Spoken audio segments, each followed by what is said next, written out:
Welcome to Customer Love Stories, a podcast where we investigate why certain brands are loved or not loved by their customers. I'm your host, Robi Ganguly, CEO and co-founder of Apptentive. For those of you who don't know, Apptentive is a Seattle-based voice of the customer solution that allows some of the world's most beloved brands to capture invaluable feedback across the mobile customer journey and take immediate action to win back customers and activate fans at scale. But that's not why we're here today. We're here to talk with Mark Jacobs, the VP of Marketing at the Timbers and Thorns, a longtime friend of mine. We started our careers together in finance, a creative genius, a person who has several meaningful passions. It's true. I think you're one of the most creative people I know. And we're going to talk about what you love. But before we do that, Mark, would you say hi to the audience and tell them a little bit about yourself? Sure. Thanks, Robi. Well, I'm still taking in the creative genius. Thank you for that. And thanks for having me. So I guess briefly, I'm in the Portland, Oregon area, born and raised in California. I've got two boys, though, who are very passionate soccer players. And just a few weeks ago, landed my dream job with the Portland Timbers and Thorns. And this is my first podcast. So I appreciate you, getting me out of my comfort zone and doing something a little different. There's got to be a first. I know you're going to be great. We're going to talk about some really interesting stuff. And the question I always start off with is, who or what are you a fan of? Well, as you well know, and people who know me know very well, I'm a massive Barack Obama fan. And I can go on, but I'll pause there. And I can tell you a lot about why that is. Yeah. So before we get into some of the why, let's talk a little bit at the higher level about when I asked you that question, why you went to Barack Obama. Like, what are you as a fan? What do you like as a fan? What am I like as a fan? What kind of fan am I? I guess I'm like, when I'm a fan of something, I'm pretty hardcore, I guess. I really fall in love with whatever it is and have a lot of passion, for it, whatever it is. So in the case of, Obama, I'm just I call me die hard. Very, you have a lot of strong feelings about him. I guess that's how I'd sum it up. I think, getting into more of what you're like, what are the kinds of actions you take, right? So we can see behind you, for example, that this isn't just for the podcast. You actually have that framed poster up on your wall, right? So that's one of the things you are like as a fan. Like, you actually own that poster, put it up in your house, right? Yeah. If you step back, you can show us your shirt, right? Yeah. Oh, yeah. So you've got this is from many years ago. Still fits.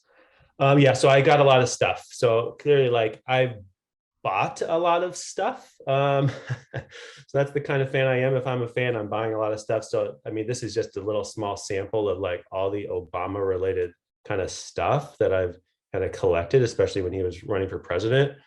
And then I guess in a similar vein, I donated, a fair amount, not a ton. I didn't have, I wasn't making, that much money at the time, but I donated what I could, a lot of small donations. I kept them coming. I kept wanting to win that, opportunity to meet him in person, so I fell for all that. And yeah.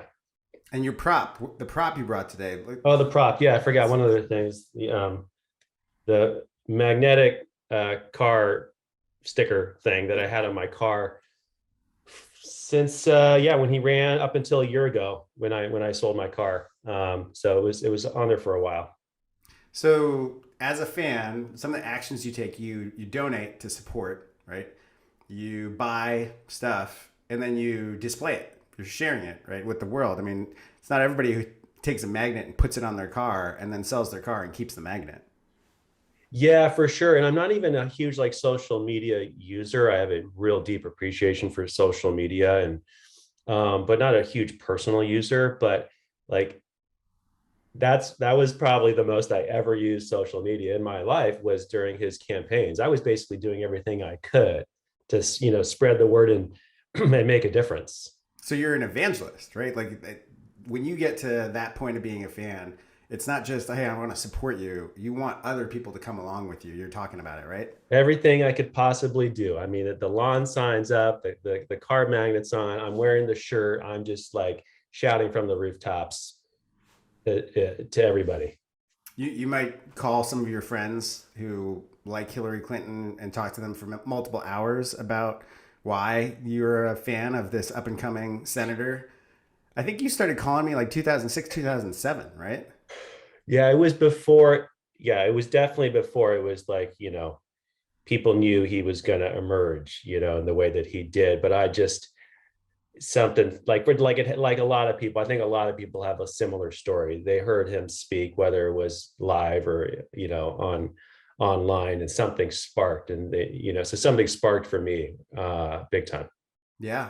Yeah. And so let's get more into this, right? So I think we've established like what you're like as a fan, at like a high level, some of the actions you take, and then there's this evangelism, but something sparked it. So let's get more into the why. Why are you such a fan of Obama? Why is this such a big deal? I know a lot of people who are her fans and voted for him both times and still, really appreciate him. But I think you're on another level. What connected for you? Man, okay. So um I I think in a landscape where you've got a lot of, politicians who come off as a little scripted and just inauthentic, and you just have a hard time connecting with them, or you're questioning their motives. He just showed up in this real, what felt again to me like just a really authentic way, and spoke very clearly, very plainly, um, and and was clearly like just always taking the high road and trying to bring people together, always trying to bring people together. And he painted a picture for me of like a narrative that like of an upward trajectory, for mankind, that everything he said just really resonated with me. I'm a real optimist, and his message of hope, like, it was like fuel for me. You know what I mean? Like, just the amount of like, that was his. I mean, that's the part of my shirt you can't see, but it's the, hope, right? That was the line. And he just gave me a lifelong dose of hope. And when you first found that message appealing, how did that come about for you? Like, did you see him on a talk show? Did you read his book? Did you like where was kind of the spark that went from like, hey, that's interesting, it's over here, I'm like, oh, that's kind of cool, to being like, all right, like that, I get his message, it's resonating. I would say is a pretty immediate thing. I watched him first online on some video, and I can't remember. It was one of his speeches. It wasn't the anyway. It was one of his speeches, and right off the bat, I just felt something, and then I just wanted more of that. So then I just started, watching other speeches that he's given, watching interviews, watching as much as I could, and just like it didn't take long. I mean, that was just probably one day where I was like kind of converted. Yeah, right, right, Yeah. okay. Yeah, so that happens really fast, it resonates, you get into it, and then you start supporting, right? You start evangelizing, and along the way, momentum grows, and there are more and more people. And the thing that's interesting about being a fan of a politician is that they're out there trying to get lots of people to be fans of them, right? They're out there trying to make people make a decision to vote for them for their office. And so you now find yourself in this movement that's got a time period around it. Like, there's an election, and we're gonna have primaries, and so it's this like,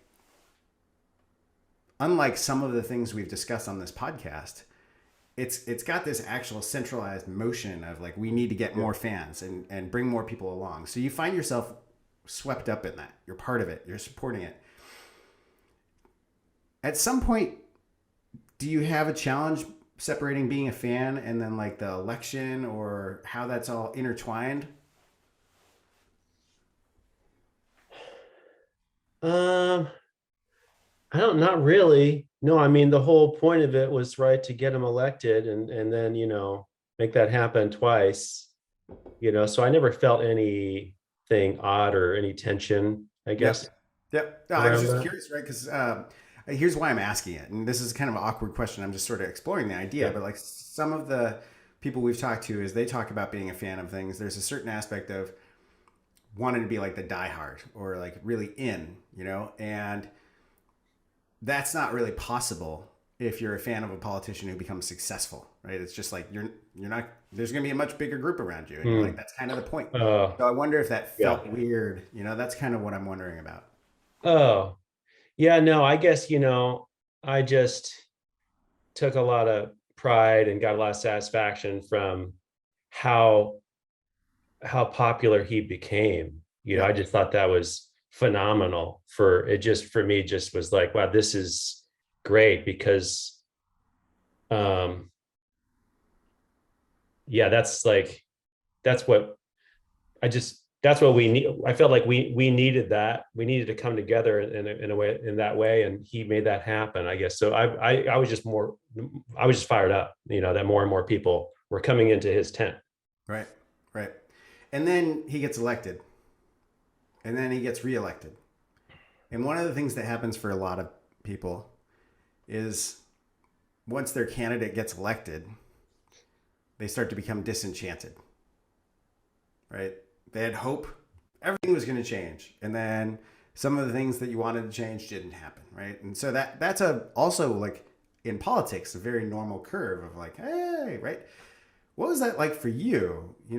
Because here we are, 14 years later, and you're like still a fan, got the stuff.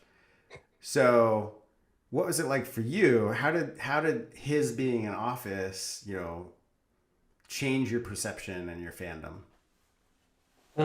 I mean, it just honestly continued to grow over time. Like it's like he it was a tough go for sure. I never got disenchanted, and I think in large part because he's so good at just helping paint the picture for what's happening, and telling the narrative and telling the story of what's happening in a nuanced way. So, and always reminding us that like change takes time, right? Like he always has said that repeatedly. Like things are going to change overnight. There's battles that get fought over decades and decades. So like you always could frame things up as like from like a historical perspective, which I always found super helpful. And I just put so much faith in him, um, that he was, making progress and as best as he could, and despite a lot of obstacles.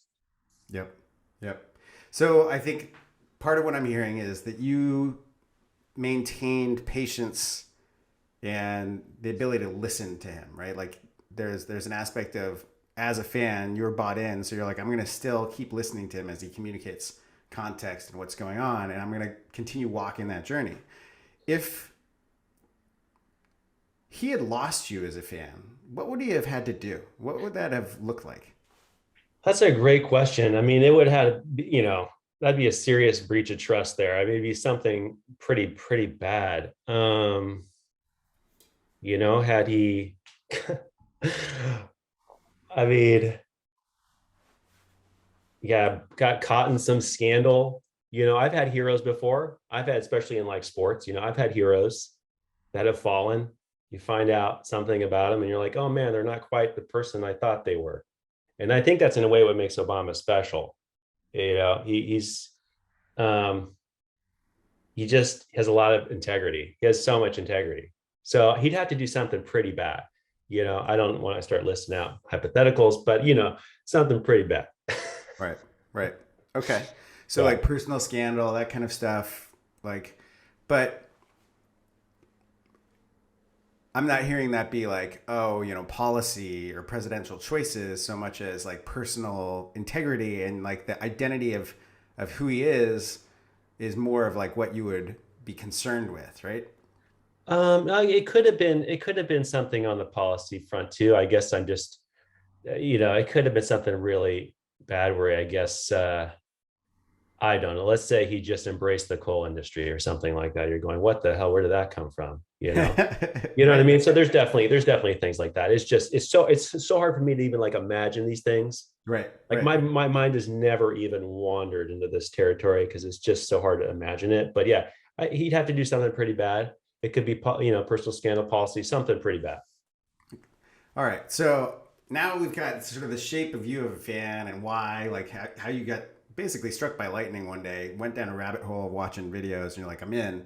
And then you start to continue to be in, and you maintain your fandom as he becomes president. And you're still a fan 14 years later, probably really 16 years after you first kind of came to know of him. So we got the shape of this, we got the understanding around this. Now let's turn this around a little bit. Your VP of marketing hat, right? Like your storytelling marketing hat. Like, what are some of the things, maybe explicitly, but if we unpack it a little bit, maybe implicitly, you learned from how he communicates, how his campaign worked and motivated people that you have tried in your own work to connect with audiences and customers, replicate? Like, Mm. I mean, yeah, I've always, I've had a lot of, sort of marketing ideas in my career. And I think my first like kind of big idea, um, I was at Wyden and Kennedy, and anyway, I was part of the Nike team, and we were supposed to come up with cool, crazy shit. Anyway, so I had an idea for something, and ended up, you know, getting kind of pitched to the higher ups over at Nike. It kept kind of making the next round. People were like, "Oh, this is cool. Let's think about it." And from the very beginning, I still have my presentation that I gave for that idea. It was all about like kind of inspiring a movement, around health and fitness. And that's kind of what Nike does. um, but it was about a specific campaign, many years ago to inspire, health and fitness. And yeah, Obama, I remember Obama, what it was like, I think he was like, I made reference to his campaign, like the first page of this thing. So I guess for me as a marketer, I'm always thinking about how do you bring people into something that's really meaningful, that's bigger than themselves. How do you create a little bit of a movement? And movements can be big or small. Um, but it's just a different way of look. I mean, yeah, it's a way of marketing, I think, that can really resonate, and it can be super authentic too. You can't bullshit it. It's got to come from a real honest place. Um, but it's possible if you've got something you believe in, and you're trying to help people in some way, you've got kind of an opportunity to create a movement. so I think I'm hearing you say authenticity matters. The idea of a movement, I don't think what you're saying is, oh, you just got to go create a movement. Like everybody should go do that. It's more about, I think what I'm hearing you say is there are communities and groups of people who you can inspire, right, to connect and move in certain ways. And like that's something you're seeing and looking for as an opportunity. You're like, hey, where is this? Where's this nexus of things we can do and we can do really well? And people who care about these things that they need maybe a little nudge or an organization to pull them along. Yeah. Yeah, I think that's a great way of putting it. You got that from the campaign and some of the work that they did, and it inspired you. And that Nike story is perfect, right? Like the fact that it was even the first page of your pitch deck, you're referencing that. Then, you continued on in your career and you've worked for Mercy Corps, amazing nonprofit, global impact. Now you're at the Timbers and Thorns, an amazing community organization. How do you think about cultivating fans in those two places? Like, what evolved in your thinking about it, and how your design of your community building, movement building, really went? You talking about between like Mercy Corps and like where I am today, where the Yeah, Timbers and Thorns? and clearly you're newer at the Timbers and Thorns, but Yeah. I feel like you have a lot of empathy because you've been a fan for so long. So let's just start a Yeah. little bit Mercy Corps. Like, what's it like to create Yeah. fans of a nonprofit, and how did you think about that? Um, yeah, that's that was my first nonprofit. The mission, this is the same, exactly how you're putting it. It's like create fans. Um, how do you create fans? And so I think the underlying kind of goal is the same. It's very different in that you're ultimately, asking people to make a donation. My focus at Mercy Corps was getting a lot of little things right, and trying to build like a foundation. So this is where there's like the big, bold, awesome campaign, right? Like that's kind of what we're talking about a little bit, but it's just there's getting your website right? Like in building trust when people come to your website, and it's how you're showing up in social media. It's like every little thing matters. Your emails that you're sending out, to folks, like how are those building trust? So it's like all this stuff. So I think a lot of my time at Mercy Corps was spent really trying to get like the foundation like in place to where we were showing up in a way that felt like authentic, and really like in keeping with our values and like a modern day forward thinking organization. We didn't really get around to doing like the big bold stuff, and I'm looking forward to watching from the sidelines, and seeing what happens. So anyway, that was a little bit of a different scenario to like where I am right now. I think with the Portland Timbers and Thorns, where there is a bit of there's quite a long track record of doing, marketing that, cuts through the clutter, and excites current fans, but brings in, new fans. So that's why I'm like super fired up, to be here, honestly, is to get back to some of that. So yeah, but does that answer your question? It does. And like, this is us exploring ideas, right? So there's not necessarily one answer. I think part of what I'm trying to get into is, some of the people who are listening to this podcast, some of the people who are out there in the business of trying to create and cultivate their own fans, are struggling with the same things that you just described, which is you can't just do big statements and big campaigns and create a movement. You have to get the little things right. And so I think one of the things you're talking about with Mercy Corps is the little things are part of getting fans too. They really are. Like Totally. if you can't use your website on a mobile device, we see this a lot, and most of your customers are on mobile devices. Well, what happens? You lose fans. They lose trust in you. They don't think you're going to serve them correctly. It's inconvenient, right? So like you could call that a little thing, or you could say, well, that's actually quite crucial. Quite crucial. I totally agree. And I think that's why like in my career, like I've just come to really gravitate toward like the website design and getting the website right as this place that is like really an embodiment of who you are and like how you show up, and has to be super effective and demonstrate like, like, yeah, and be, user friendly and make it easy people to do things and all that. So yeah, it's not trivial. I think I like how you put that. It's not a small thing. It's a really, big thing. And it's one of those things where like, yeah, do you really want to spend a ton of money on paid advertising if your website is like not in a good place? Probably not. So like, yeah, I definitely focus on the fundamentals, your website, social media, but it's like, hopefully you get all that kind of in a place where you're feeling pretty darn good about it. And then you can go out, and try to bring in, new fans a lot more effectively. Right. Right. Okay. So I'm liking this exploration a little bit more with Mercy about you start with the website and why. Maybe it's obvious to everybody else, but like why start with the website?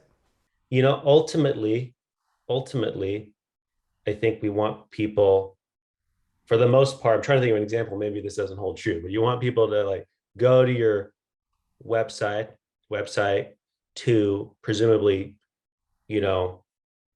buy something or make that donation or whatever it is. And those actions now can take place, maybe, within social media. So you don't have to go to the website. But ultimately, I think we're talking about winning fans. Your fans are going to go to your website, eventually. Anybody who's going to ultimately be a fan is going to spend some time on your website. right? And you own it.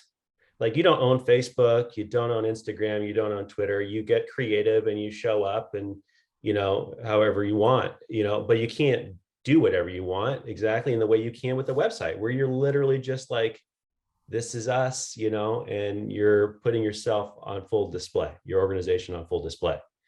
Your personality gets to like fully shine in a way that's really exciting, So anyway, that's a little bit about why I love websites.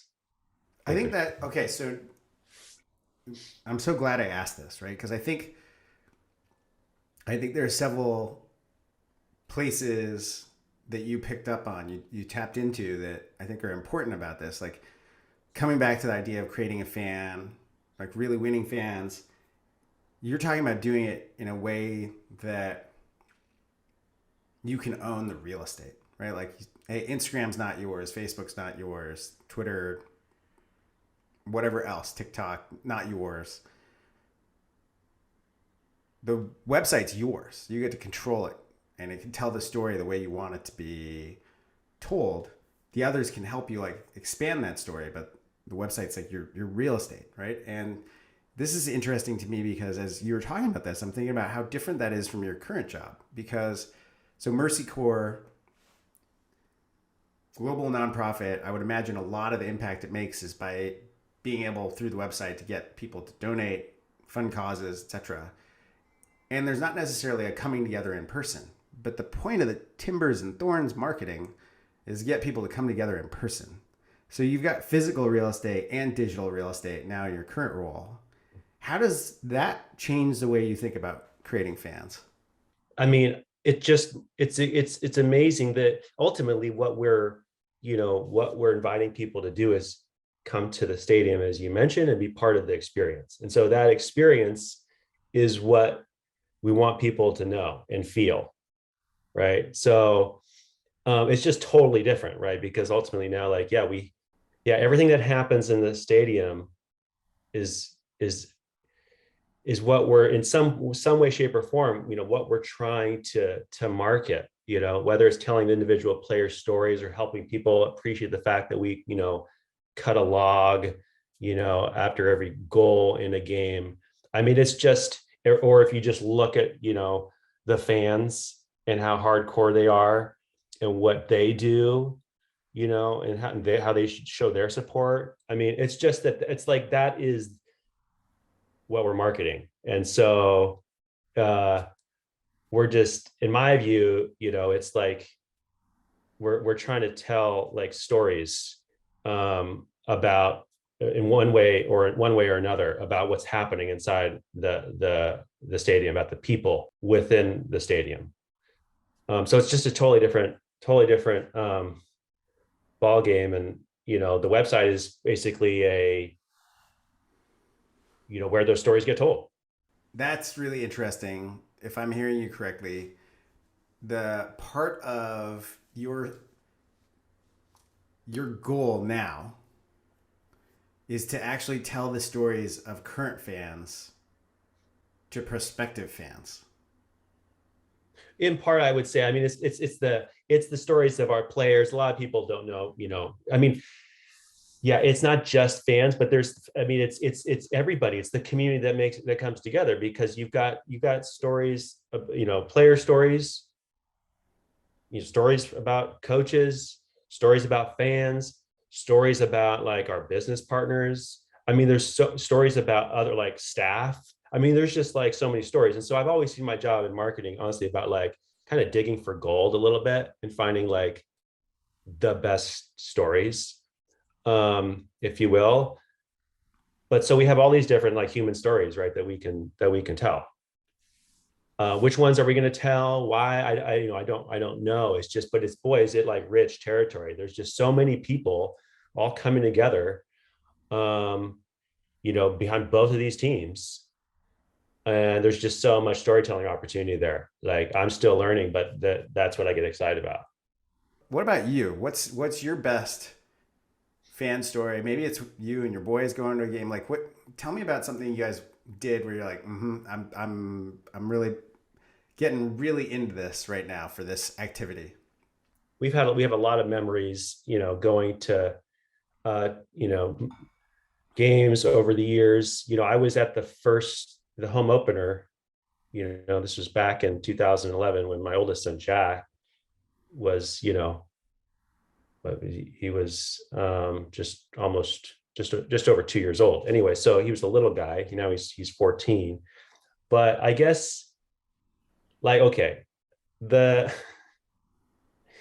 it's hard to choose, but I'll go with this. So my introduction to the Timbers, my start with the Timbers actually came 12 years ago, right? So I was at White and Kennedy at the time and working for Nike, like I shared earlier, and I heard about the Portland Timbers joining Major League Soccer. And I thought, holy shit, this is a really big deal. It was going to be in a couple of years. And I thought, wow, this is huge. I'm into sport. That's why I'm working with Nike and I love soccer. I'm thinking, I got to be a part of that. I've got to be a part of that. So not knowing exactly what to do, my one idea was, okay, I'm going to put together a presentation, a book, and I'm going to really sell myself. And I did. I put together a book. It was really, it was bound. It was very professional. I dropped it off at the front office and I addressed it to the owner of the team. It was basically my pitch to like be the marketing guy for the team. And I didn't know if I was going to get a call back or what was going to happen. So a few days later, I do get an email, and it's from the president, who's now my boss. And next thing you know, we're having a cup of coffee and I'm there making my pitch, how we can do amazing marketing and, do things differently. And, I have all these ideas about how just to do marketing in a much more like effective way, because I've got to see like a lot of the challenges. So anyway, so there was mutual interest, but they already had a marketing guy, not too shocking, but they were looking for an agency. And so I introduced them to a gentleman by the name of Jelly Helm, who is this creative director from White and Kennedy, and is just a very, has a very interesting mind and is a bit like a Yoda figure, I would say, like in the advertising world. So we pitched ourselves out to be their agency because they were looking for an agency and competed with other agencies. It didn't work out. They went with another agency. But a year later, they called up Jelly, said they want to work with him. Jelly called me and I quit my job. I joined Jelly, and we basically spent the next 2 years working with the Timbers, launching them in a Major League Soccer and doing like the most amazing work of my career. In that campaign that we did that launched them into Major League Soccer was, for those, who know about it, or for those who don't know about it, it was we had billboards all over town with people holding axes and chainsaws. They were really in your face. They were a little bit on the menacing side. They got a lot of people's attention. And then we invited the entire community to go get their photos taken with axes and chainsaws. And now everybody's getting their photo taken and looking like that person they saw in the billboard and using that in social media. And it just blew up. It was huge. So where I'm going with this is, back then, like, okay, it was an amazing time. And what was kind of next level for me was when a couple years ago, so every 5 years we do the fan photo shoot where everybody gets to come and get their photo taken with the axe or the chainsaw. The last time was in 2020, right before the pandemic kind of happened. And I've always, I took my family to go get our photos taken. We got kind of VIP treatment, which is awesome, given my history with the club. So we didn't have to wait in line, and thank God, because the line to do this thing was wrapping around the stadium. All right. And we walk in and I'm just like, holy shit, this is like the level of production. There were like multiple photo stations, multiple photographers. It had grown into this thing where I was like, this is unbelievable. So we get our photos taken. What was super cool is that the guy who's the head of marketing, same guy who'd been there for, like many years, after the photo shoot, reaches out to me to see if I'd be okay with having my youngest son on a billboard. So now, and so sure enough, now like fast forward, I'm over in the Rose Quarter where the Trailblazers play. One day I'm told I get a text saying, "Hey, the billboard's up." So I'm just head out there. No one could tell me exactly where it is, but I'm just like on the hunt for this billboard. And I finally see it. And it is, yeah, it's a shot of um, my ex-wife when she was pregnant with Luke. His name's Luke. So first, that's the first shot, followed by a shot of Luke when he was just a little guy. Okay. And then a shot of him, a current shot of him. Right. So it's basically you're watching him when he was like not even born, like and growing up over the course of this whole, like, the history of the team. And that is just like, it was just crazy. And in parallel with that, my other son, his photo has been nominated as part of this, like, other competition where he's holding a chainsaw and he looks like a badass. Anyway, the whole thing was like a fairy tale. So that's why I'm so excited to be here. Like, it's really a fairy tale that I'm even like got the job, because it's just like my history with the club, the personal connection with my family. I now have my oldest son as part of the Timbers Discovery Program. He trains at the Timbers Academy. So the whole thing's surreal. The whole thing's surreal. And I just have a really a lot of memories. That was way too long, but I hope that. No, it's great. See, this is actually to me, this is the stuff, right? As you're telling that story, here's one of the things that is interesting about just recording these podcasts and talking to people. The smile on your face as that story was coming out of your mouth just kept getting bigger and bigger as more of the memories came rushing back. Like, I can see in you how the like emotional connection to being a fan of the Timbers and the Thorns is so much more deep, and it's growing deeper with each passing year. And then, like, as that stuff washes back, you're like, oh, right, this is like where this kind of began. And it's a little bit of like what we were doing in the beginning when we were talking about your fandom of Obama, like going back to the beginning. You're like, yeah, there's this moment, but it's also grown over time. So I think one of the cool things about our conversation today is it's a reminder that, in business, I think a lot of times we talk about churn and retention and all this stuff, but like, you're a fan for life, Mark Jacobs, right? And like the things we're talking about here are what it looks like to just get deeper and deeper.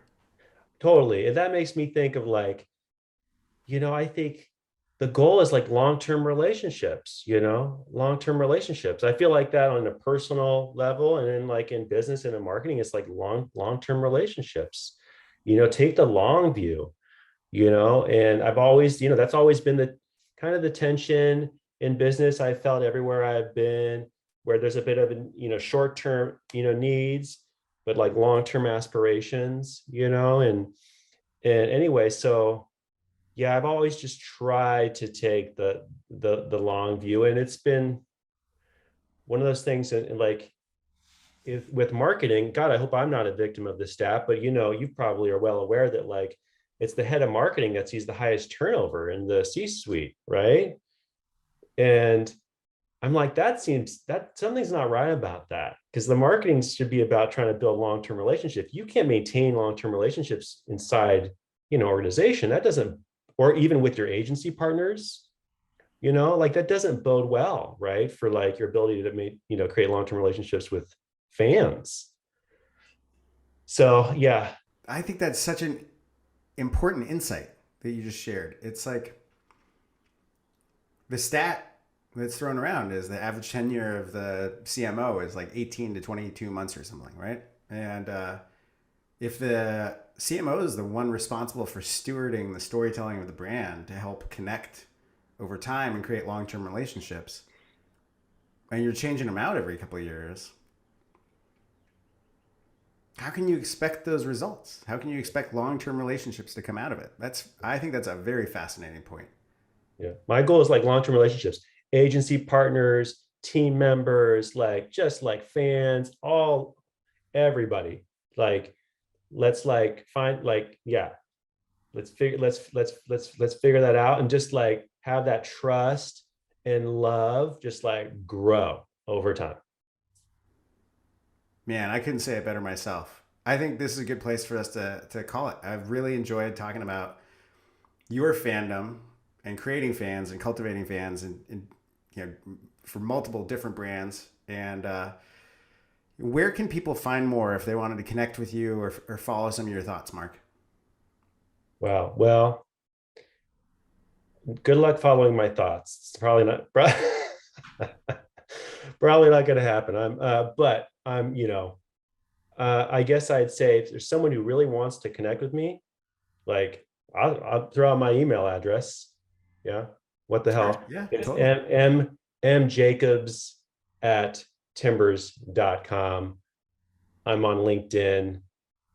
Love coffee, love talking to, people experiencing similar challenges, or, trying to do cool shit in the marketing space. So, yeah, one last thing, Roby, I forgot to mention this. In addition to my really cool t-shirt, I'm sporting my Apptentive socks. Oh, that's amazing. That's great. Yeah, very comfortable. Fantastic. You'll have to send me a picture afterwards so I can like put that in the links. Here's a photo of Mark with his Apptentive socks. Love it, man. Love it. Well, we'll have you on LinkedIn, your email address, and links to the show, and Cool. of course links to Timbers and Mercy Corps because it's a wonderful organization that you talked me into supporting.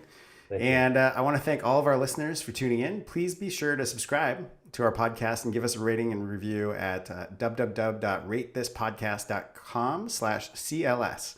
And you can give us some feedback. We love that, and help us make this better. Thanks, everybody.